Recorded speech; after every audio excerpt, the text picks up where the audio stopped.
Halo, perkenalkan nama saya Nopelina Anastasia Butarilian, NPM D305030320. Pada kesempatan ini kita akan membahas mengenai pendidikan inklusif. Pendidikan merupakan hak dasar setiap anak tanpa terkecuali. Setiap peserta didik memiliki keunikan, kemampuan, latar belakang, dan kebutuhan yang berbeda-beda. Oleh karena itu, sekolah sebagai lembaga pendidikan memiliki tanggung jawab untuk menciptakan lingkungan belajar yang ramah, adil, dan menghargai perbedaan. Salah satu upaya untuk mewujudkan hal tersebut adalah melalui penerapan pendidikan inklusif. Materi ini disusun untuk memberikan pemahaman yang komprehensif mengenai konsep pendidikan inklusif, prinsip-prinsipnya, tujuannya, serta peran guru dan sekolah dalam pelaksanaannya. Diharapkan materi ini dapat menjadi bekal bagi pendidik, calon guru maupun pemerhati pendidik untuk menciptakan pembelajaran yang berpihak kepada semua peserta didik. A. Pengertian pendidikan inklusif. Pendidikan inklusif adalah sistem pendidikan yang memberikan kesempatan kepada semua anak, termasuk anak yang berkebutuhan khusus atau ABK, untuk belajar bersama di sekolah reguler dengan teman sebayanya. Pendidikan ini menekankan pada penerimaan terhadap keberagaman dan penyesuaian layanan pendidikan sesuai dengan kebutuhan masing-masing peserta didik. Dalam pendidikan inklusif, perbedaan bukanlah hambatan, melainkan sebagai kekayaan yang harus dihargai. Sekolah tidak menuntut peserta didik untuk menyesuaikan diri dengan sistem, tetapi justru sistem pendidikanlah yang menyesuaikan dengan kebutuhan peserta didik. B. Landasan pendidikan inklusif. Pendidikan inklusif dilandasi oleh beberapa dasar penting, antara lain: yang pertama, landasan filosofis. Setiap manusia memiliki martabat dan hak yang sama untuk memperoleh pendidikan. Kemudian yang kedua, landasan yuridis. Pendidikan inklusif didukung oleh peraturan perundang-undangan yang menjamin hak pendidikan bagi semua anak. Kemudian yang ketiga, landasan psikologis. Setiap anak memiliki potensi yang dapat berkembang apabila diberi kesempatan dan dukungan yang tepat. Kemudian yang keempat, landasan sosiologis. Kehidupan bermasyarakat yang beragam menuntut adanya sikap saling menghargai dan toleransi sejak dini. Kemudian, C. Tujuan pendidikan inklusif. Tujuan utama pendidikan inklusif antara lain: yang pertama, memberikan hak pendidikan yang setara bagi semua peserta didik. Kemudian yang kedua, menghilangkan diskriminasi dalam dunia pendidikan. Kemudian yang ketiga, mengembangkan potensi peserta didik sesuai kemampuan dan kebutuhannya. Kemudian yang keempat, menumbuhkan sikap saling menghargai, empati, toleransi antar peserta didik. Kemudian yang kelima, mempersiapkan peserta didik untuk hidup dalam bermasyarakat yang beragam.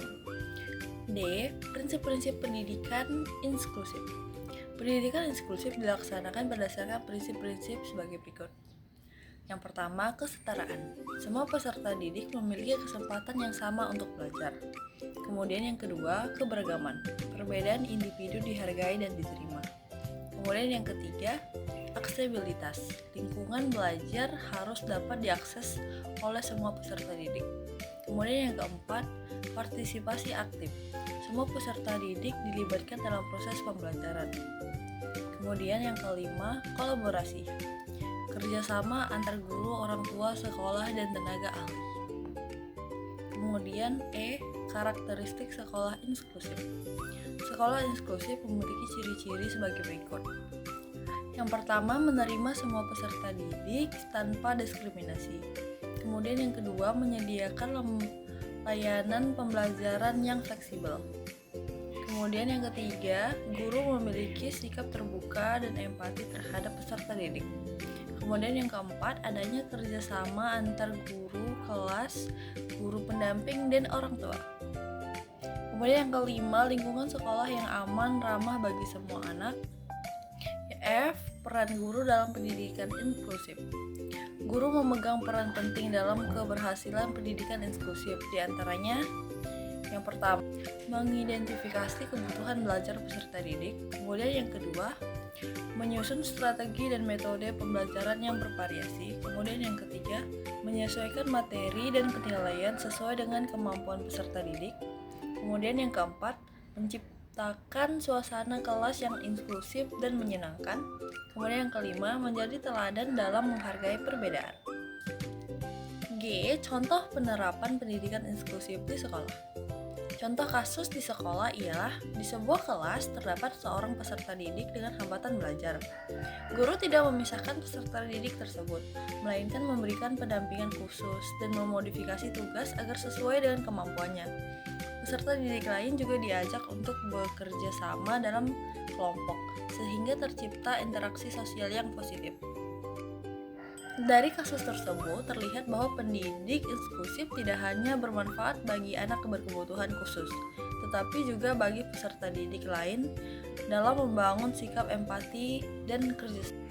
Jadi dapat disimpulkan pendidikan inklusif merupakan wujud nyata dari pendidikan yang berkeadilan dan humanis. Dengan memahami dan menerapkan konsep pendidikan inklusif, sekolah dan guru dapat menciptakan lingkungan belajar yang menghargai perbedaan serta mendukung perkembangan setiap peserta didik secara optimal. Melalui pendidikan inklusif, kita tidak hanya mendidik anak untuk menjadi pintar, tetapi juga menjadi manusia yang peduli, toleran, dan siap hidup berdampingan dengan keberagaman. Sekian yang dapat saya sampaikan. Terima kasih.